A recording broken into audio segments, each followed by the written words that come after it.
আগামী দিনে ডক্টর রিজাউল করিম ভাই একজন তিনি গবেষক, একজন ইসলামিক স্কলার, রাজশাহী ইউনিভার্সিটি তিনি মেধাবী ছাত্র, ফার্স্ট ক্লাস ফার্স্ট, তিনি ডক্টরেট ডিগ্রি অর্জন করেছে। গোটা বাংলাদেশের মধ্যে হাতে গোড়া কয়েকজন স্কলারের মধ্যে তিনি একজন।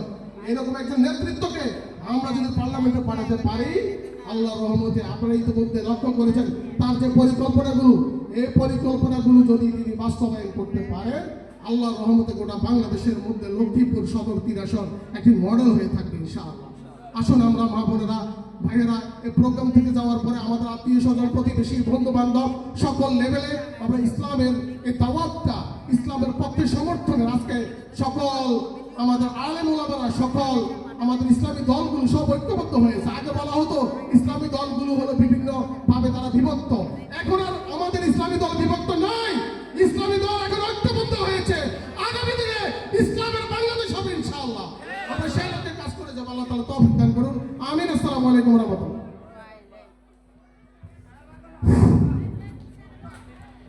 ধন্যবাদ। আজকে সমাবেশের পক্ষ থেকে মহতারাম অ্যাডভোকেট আবুল ফরহাদ নিশান ভাইকে আমরা আন্তরিক শুভেচ্ছা মোবারকবাদ জানাচ্ছি।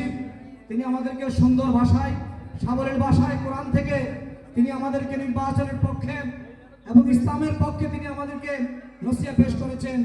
এই পর্যায়ে আমি মহিলা বন্ধের পক্ষ থেকে দুজন বোনকে ওদের কাছ থেকে আমি নসিহত শুনব।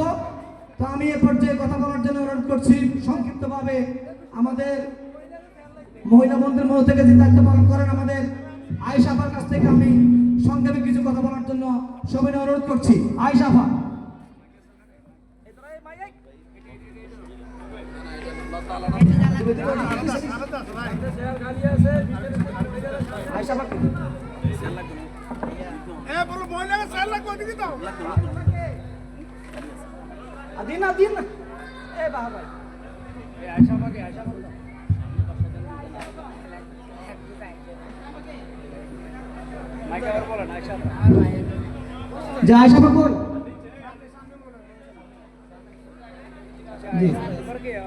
জি, তাহলে মাগফুরা আপা একটু কথা বলেন। মাগফুরা আপা, হ্যাঁ জি, তাহলে ফান্না আপা একটু কথা বলেন। সালাম।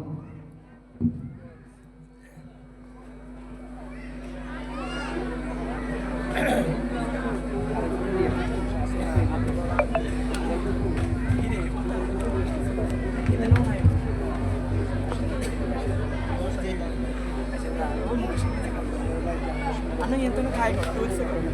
2 weeks ago?